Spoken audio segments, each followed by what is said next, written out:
Well, making pictures those days was pretty much a home cooking proposition. In other words, if you needed a kid to play in the thing, you'd say, who's got a kid? And they'd bring one down, you know. And I lived up on Franklin Circuit with my family, and they needed a kid to play a brat in this picture, doing a lot of slapping and a lot of kicking and a lot of torturing of poor Charlie. And my old man brings me down, and I was a well-brought-up kid and a gentle child, and I was not a great slapper of people. And so when it came time to start slapping people, I didn't want to do it. I said, I don't want to slap, I don't want to hit Uncle Charlie.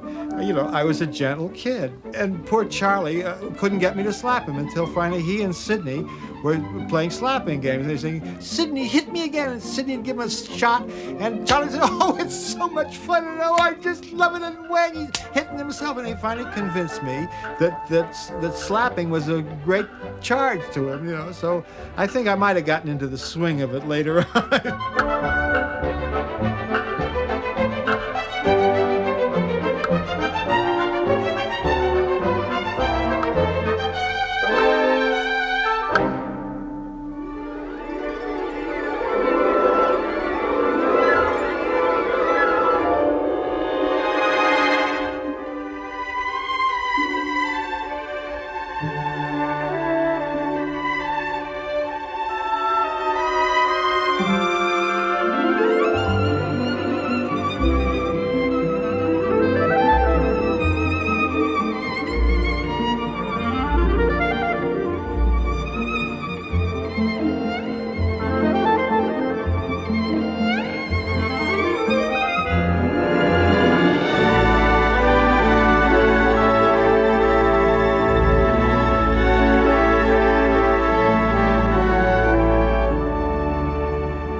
Hollywood, 1918. Arriving at his own studio as the most successful film director in the business. And times when I was at the studio and he would arrive, Alf Reeves would shout, "He's here!"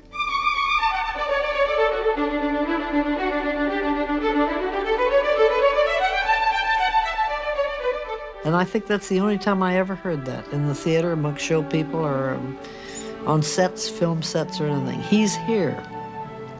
Like the prince has arrived.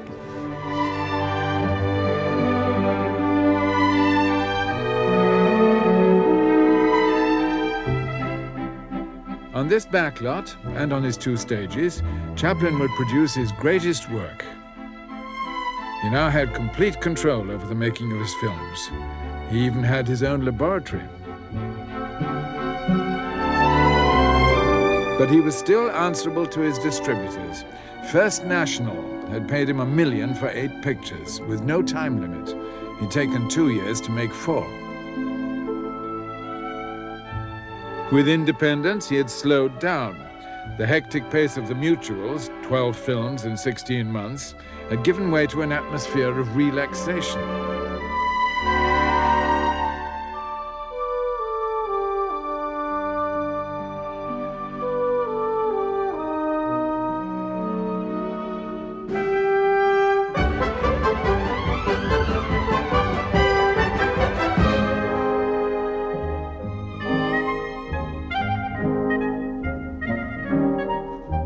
Rehearsing with the company, who would stay with Chaplin for years.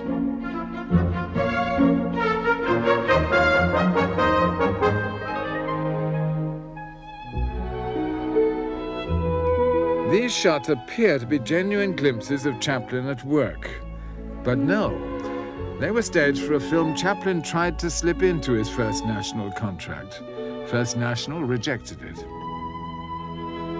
They were worried, for he was spending month after month on a mysterious film with a child actor named Jackie Coogan, the Kid.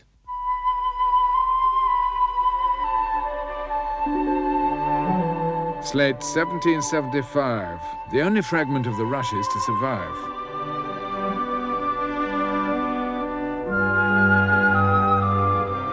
Chaplin was using more and more of First National's money, and the film was growing longer and longer. He had an idea, and he just developed an idea from an idea from an idea. It was strictly a cuff-a-tone, off the cuff. And they're little vignettes. They're all hung together by a small gossamer web, and he was successful in weaving that. He was weaving gags together with dramatic scenes, pioneering a new type of comedy of feature length. But to First National, he was behaving like the character in his own film.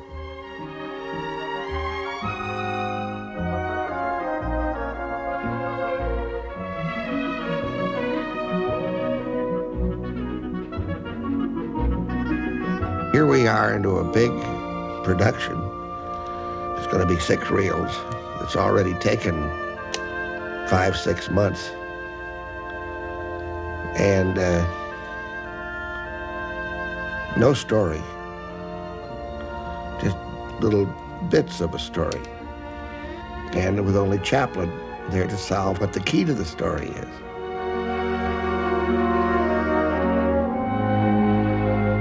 Chaplin was given advice.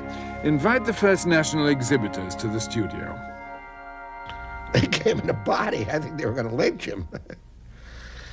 And he knew what was going on. I mean, you know, Chaplin was no dummy. He knew that the pressure was on. And he put me on to divert their wrath. And we got him wound up with a whole bunch of stuff that I did with Chaplin. We had little bits that he had taught me, and I did a dance, I did the shimmy, stuff from the old act that these fellas had never seen before.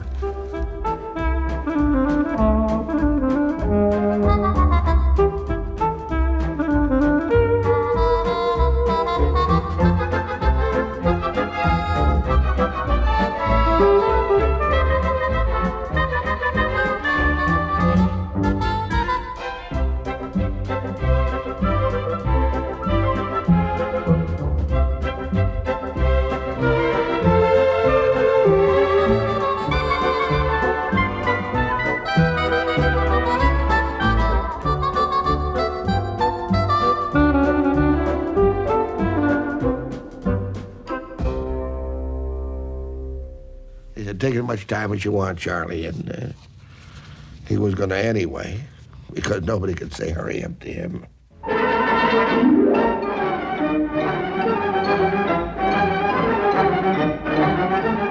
Chaplin's independence was safe.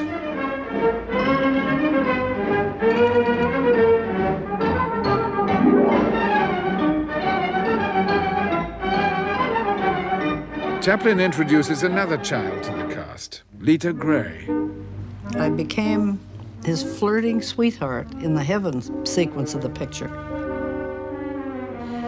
Because Charlie had been experimenting with me, putting my hair up on the top of my head. My hair was long then. And he had the wardrobe lady dress me in my mother's clothes, and I photographed quite a bit older. So he said, I think we can use her as the angel. That was in the second half of the picture. The tramp falls asleep on the doorstep after he's looked for the boy. The child is taken away from him. And he wakes up and thinks that the street is heaven and everybody has wings, and it was very pretty. And I come around the corner, sticking a very skinny leg out, I remember, in a flirtatious kind of way.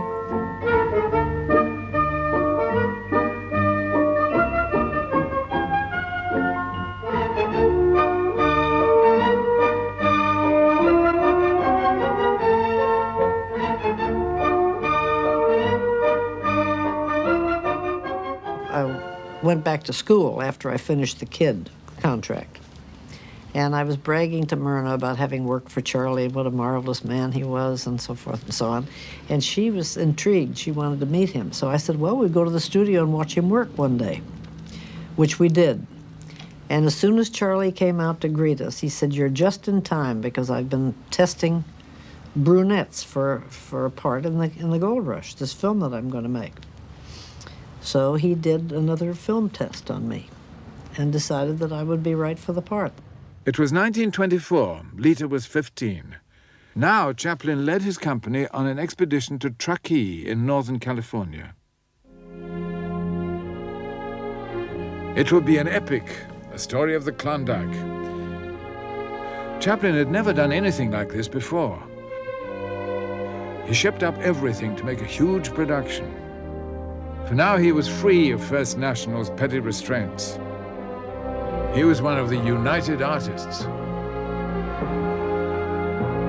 He told Lita he wanted this to be his greatest film. Besides the animals, Chaplin brought virtually his entire crew, together with an Alaskan veteran. Sid Grauman, who owned the famous Grauman's Chinese theater here at that time, came down to the train to say goodbye to us, and Charlie held him on the train. He didn't have a toothbrush or a change of clothes or anything. And he went all the way to Truckee with us and stayed the whole trip. Outside Truckee, there was nothing. The first task was to build the Gold Rush Village at the foot of Summit Mountain.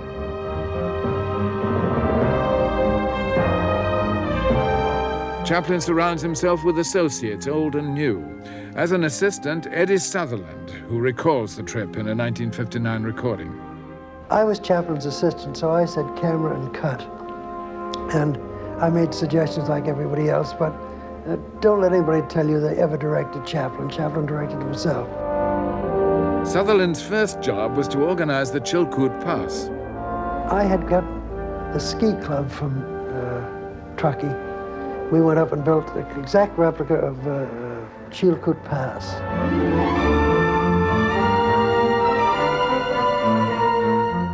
We sent down to Sacramento. We brought these 1,100 men from Sacramento, all tramps from the Yolo jungle. They arrived, we had them on the road at 6 o'clock, and we shot Chilkoot Pass all in one day, the entire thing of the guys going over the hill. And Charlie turned to me and said, "Eddie, that's the greatest executive feat I've ever seen in my life."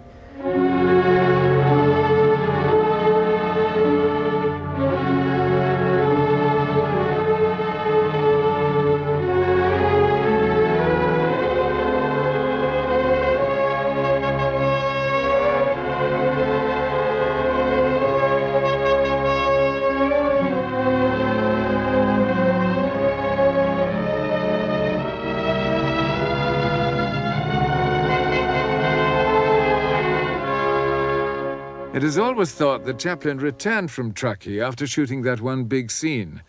But a remarkable series of photographs from Chaplin's own archive tell a different story.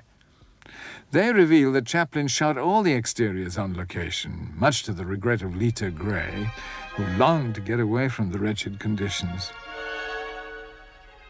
A lot of snow, very deep snow, and we all had very heavy fur coats and 2 or 3 thicknesses of clothing, and it was cold.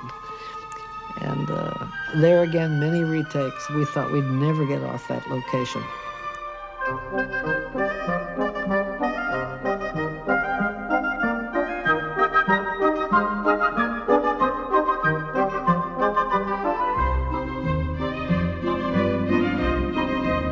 The crew carried cameras and reflectors high into the mountains to shoot scenes like this one.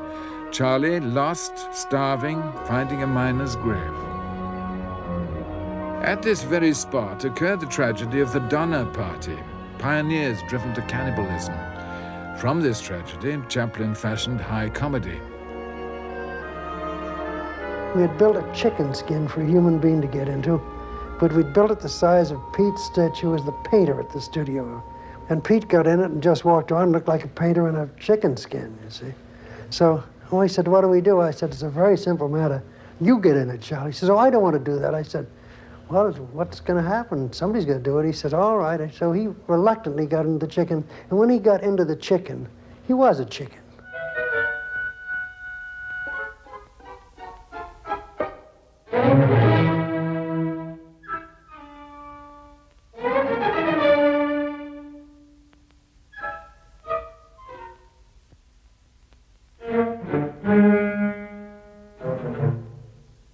In the film, the starving Max Wayne only chases Charlie around the hut.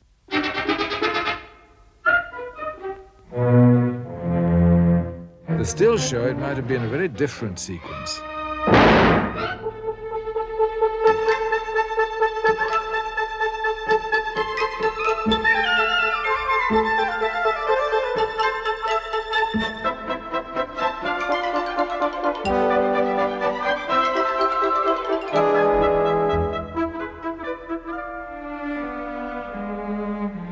But Chaplin discarded it all.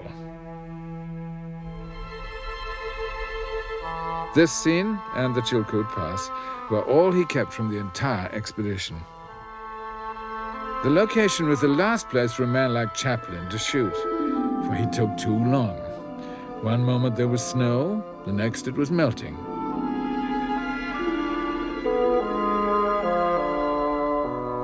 There was only one thing to do, shoot it all in the studio.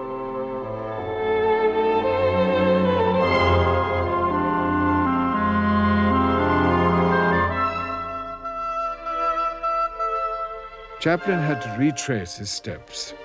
Under controlled conditions, he reshoots the miner's grave.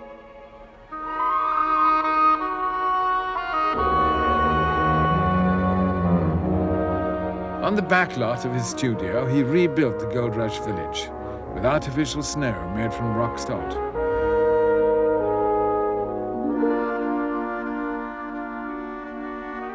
Chuck Reisner took over as Chaplin's assistant, and there was a new leading lady, Georgia Hale.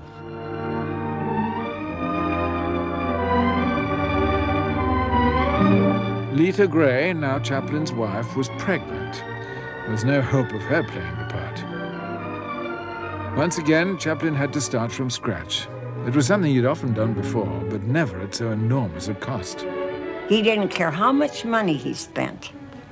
When it come to making a picture, if it took 5 years, he wanted it as perfect as he could get it.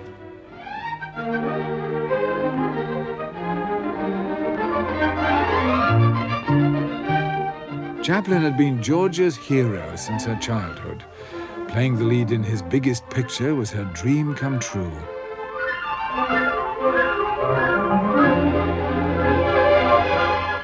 He could make anyone do a scene. He did it, he felt it. He really did it himself. He acted himself. He acted the scene out for you, including every flicker of the eye. He just felt it, gave it to you, and instilled it into you so that you just had to give a terrific performance.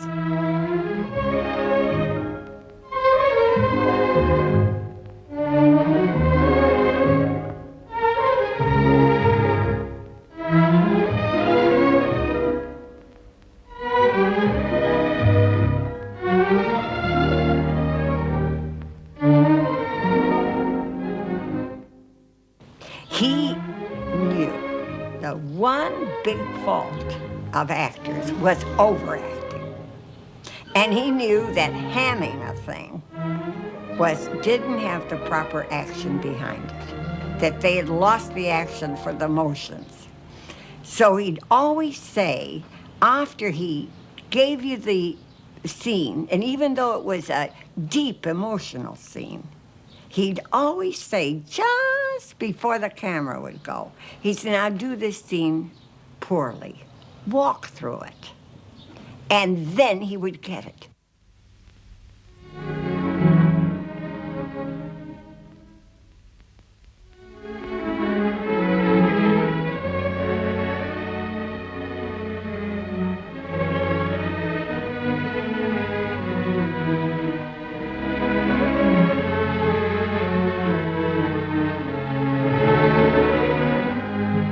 I didn't want him to kiss me. The scene called for him to take me in his arms and give me a good big kiss.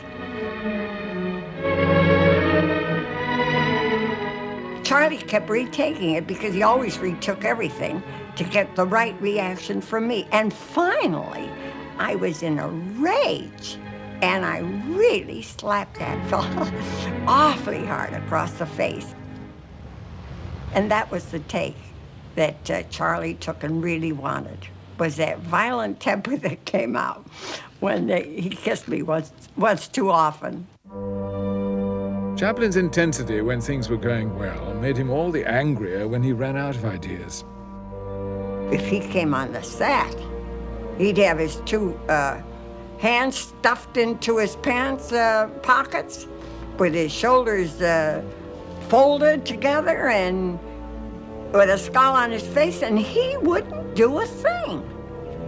And he would sit there, and he would let all the people wait. It wouldn't matter how many were being paid or how much it cost.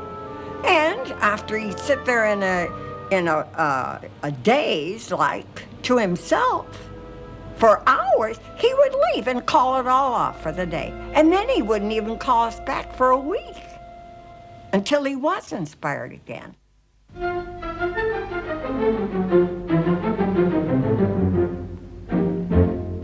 Perhaps the most inspired scene was this one.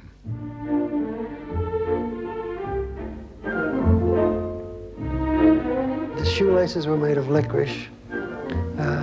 The shoes were made of licorice. The nails were made of some kind of candy. We shot and shot and shot that, too. And he and Max Wayne got violently ill from eating so many of those shoes. I remember him coming home and how sick he was, and called off production for several days. And of course, we heard that Max Wayne was sick too.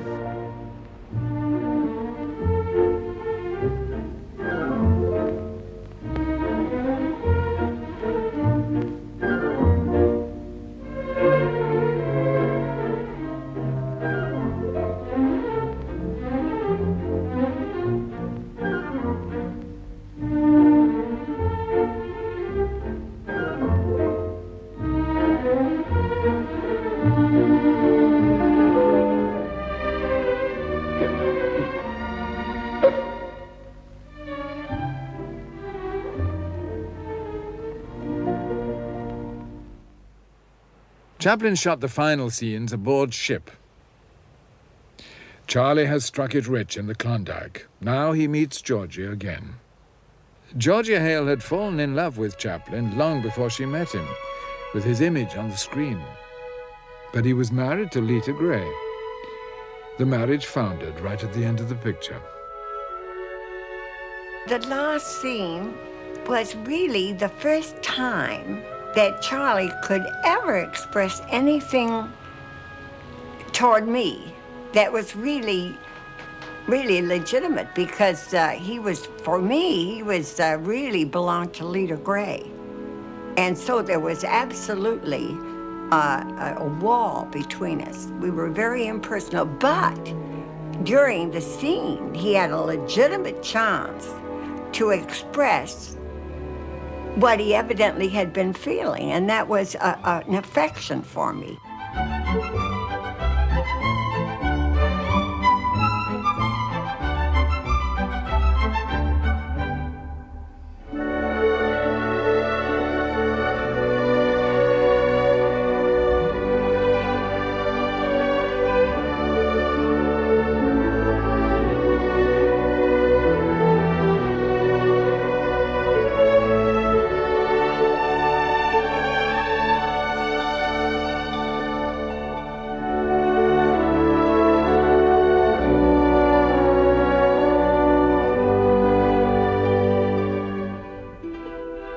So when he had a chance to kiss me, then the kiss lasted way longer than it should have lasted. It went on, and then finally, and then he kept retaking it and retaking it.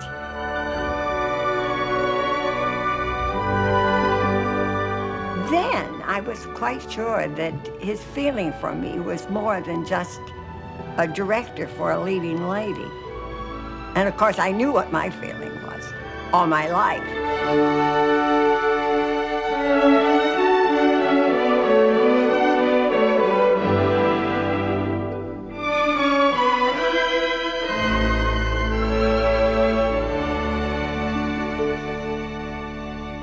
When Chaplin reissued the film in 1942, he spoke the narration himself, and he made a significant alteration to that final scene.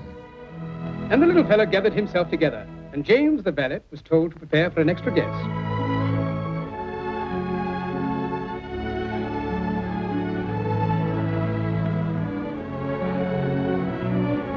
Pardon me, said the reporter, but who's the lady?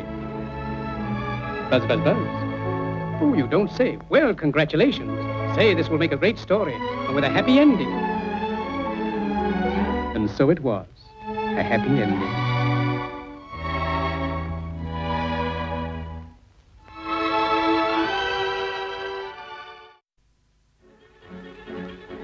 "1931, the talkies have taken over.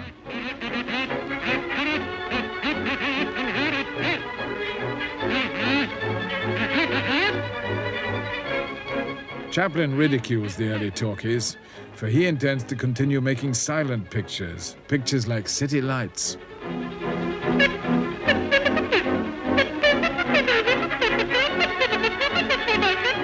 City Lights was the biggest gamble of his career. From the moment he announced his plans, he was criticized. People said he was going out of style. He was crazy to ignore the talkies. Above all, they said his direction was too old-fashioned. Among the actors on the set was a future director. Every director has his own way of working. He was unique. The films that he made were quite successful, the most successful ever anybody made, so you have to say he's a great picture maker, and directing was part of it.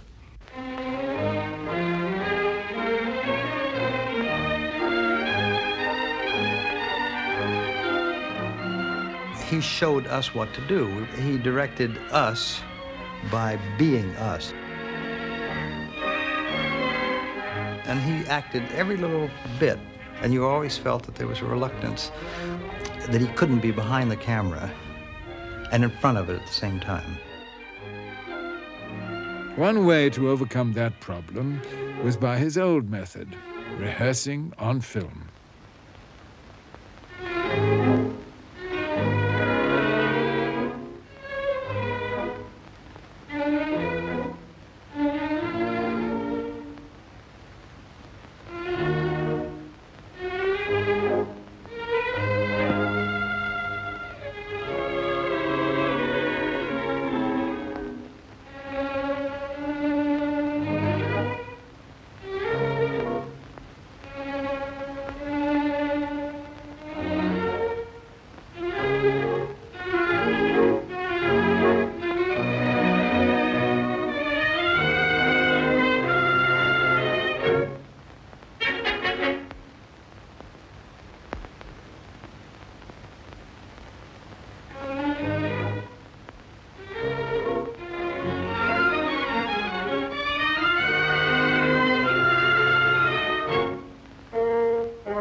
Chaplin's rejection of sound seemed arrogant, but he knew the tramp could never speak. The story of City Lights was simple. The tramp mistaken for a millionaire by a blind flower girl who falls in love with him. First, he had to find the right girl. He chooses a Chicago society girl, 20-year-old Virginia Cherrill. Before I signed my contract with Charlie, I made very clear that I wasn't an actress, that I'd had no training of any kind. And he said, that's exactly what I want. If you had had any training, you would have to unlearn it. Because I like to work my own way, and it's not the way anyone else works. To see him at work has never been possible, for no film existed, until a remarkable home movie came to light, taken by a close friend. It's the only film in existence of Chaplin directing in his tramp costume. He shows her how to hand a flower. As he stands, he is trying to perfect that simple action.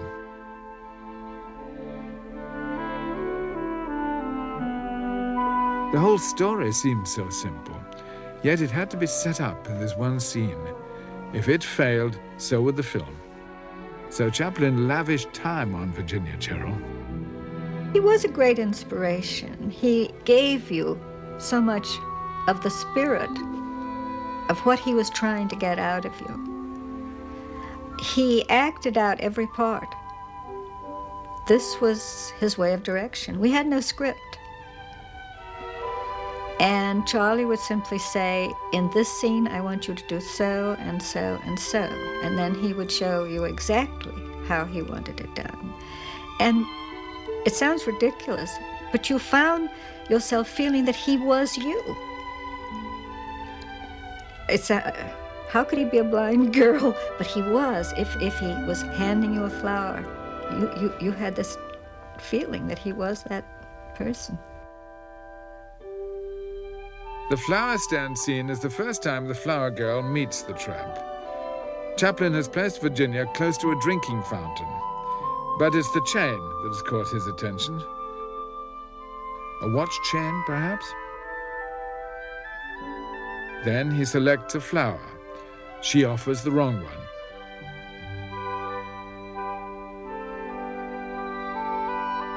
Conveying the blindness was hard enough. Much more difficult was the girl mistaking him for a rich man. What if a rich man buys a flower first?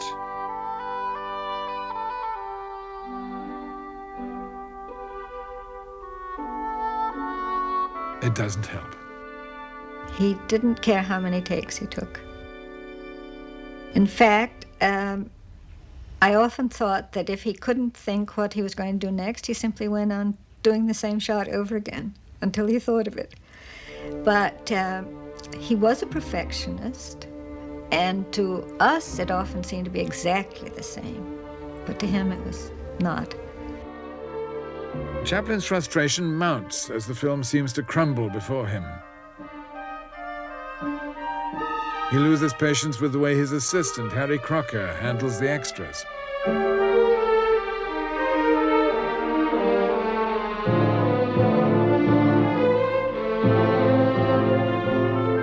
He tries another approach. Charlie rushes back and spends his last nickel on the other flower.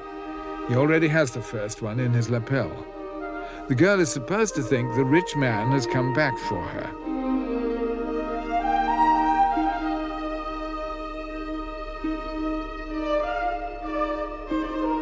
The cameras turn on this scene day after day.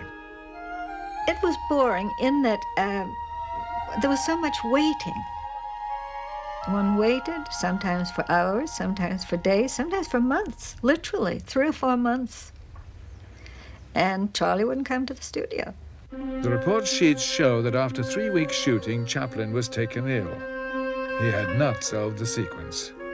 No shooting for over a month. But the cast is kept at the studio just in case. Nothing to do. I simply sat in my dressing room and read books, knitted, did needlepoint, and was generally bored.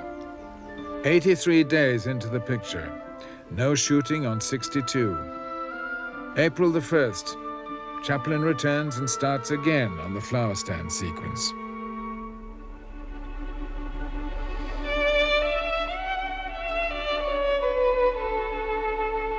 Now he makes the tramp more soulful, more romantic.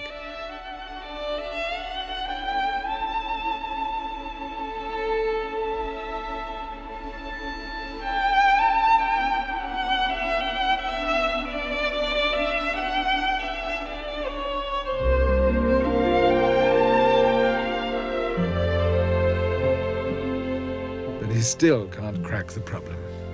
He'd take it over and over and over again. And when he'd finally say, it's a take, we'd breathe a sigh of relief, and then he'd say, well, perhaps just one more time.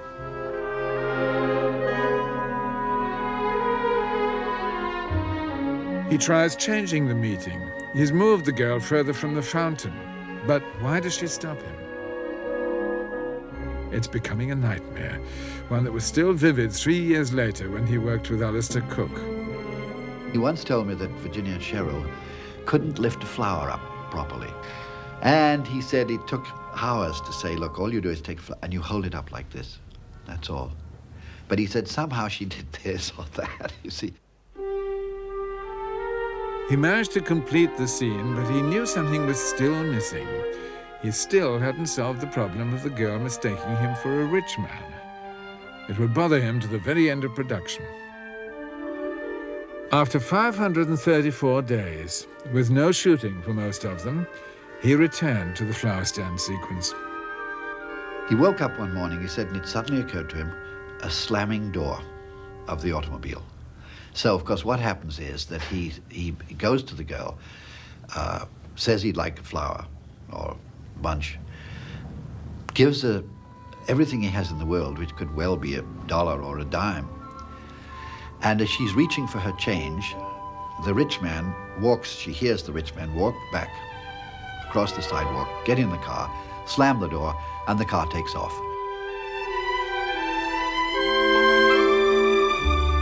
And she's about to give the change, and she says, "Oh, thank you, sir." And then Chaplin looks at her and realizes he's not going to get anything back, and turns round and tiptoes away without his change.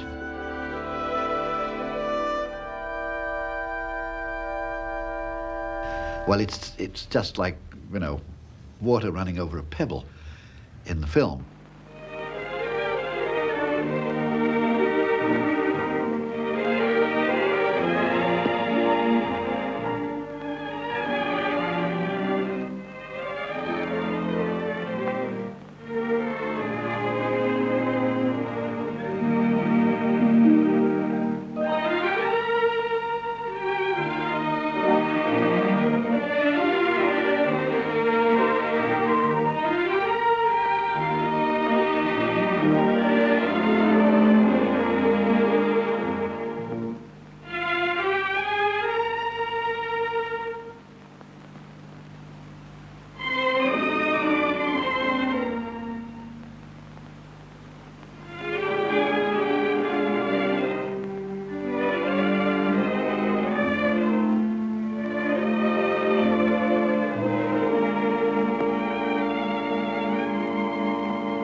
Charlie was a god. You forget. Everyone forgets that in this studio he was the only person whose opinion mattered in any way. All the pressures were on him. Talkies had taken over completely. He had to fire a leading actor and reshoot all his scenes. And always he had to cope with Virginia's inexperience. He would walk out and he'd put his hands out as though he couldn't see, and then he would run back and be himself. Then he would be the background action. He would say, these people are crossing like this, and you must, and he did everything. And he was a dervish.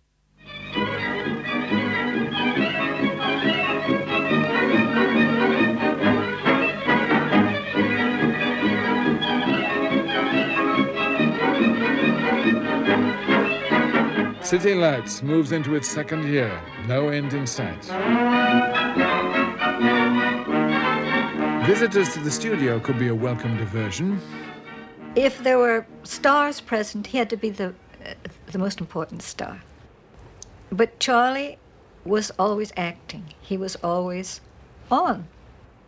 Winston Churchill poses self-consciously on the City Lights set.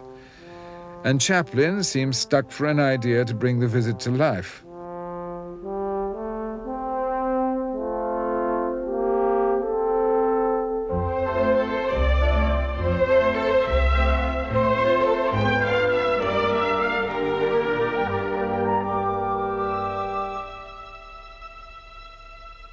Back to work, and Chaplin shoots a test for a new idea: the blind girl's vision of her mysterious admirer.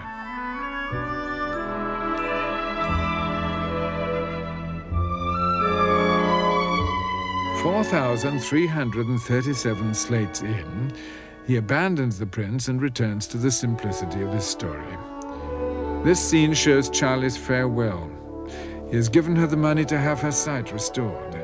He knows he will go to prison and never see her again.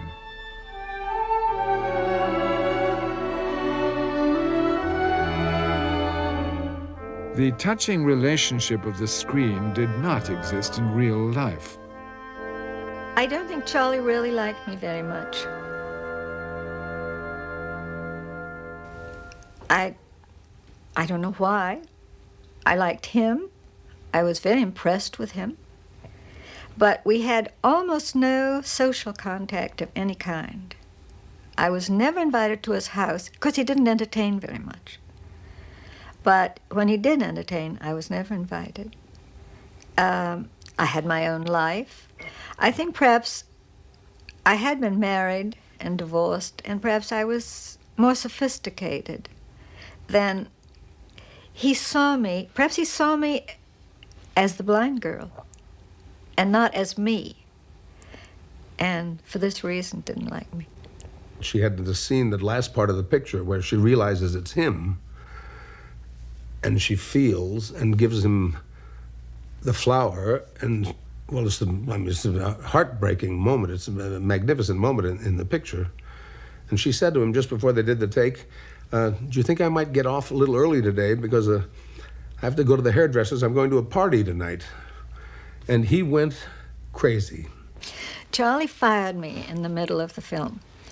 I was late coming back, probably from lunch, and he was kept waiting, which was not allowed.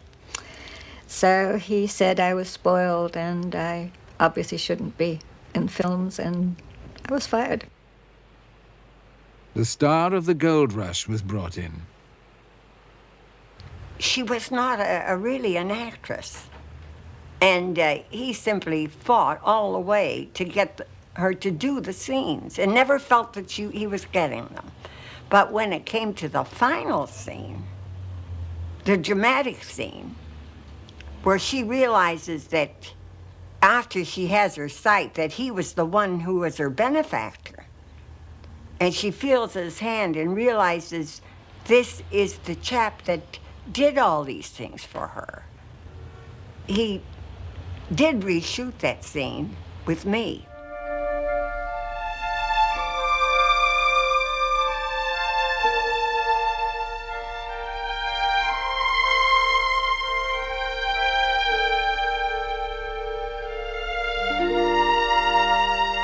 He played the part right with me, off camera. But he was the little tramp, and he was the one that I played right with. So the feeling was right there between us, because he didn't just direct it, he played it with me. So I saw him and he was with me, and there was a complete rapport between us.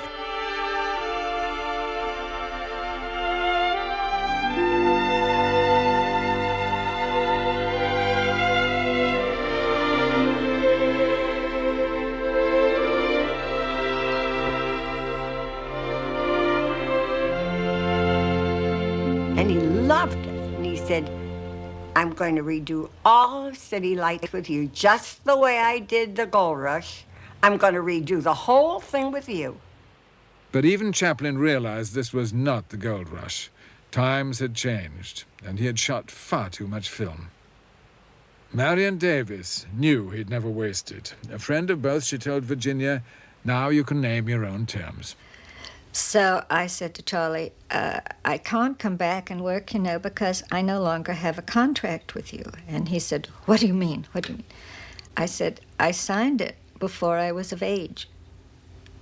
He said, that's nonsense, absolute nonsense. So I said, no, it isn't. I was 21 last week. And ask your lawyer if it's not so.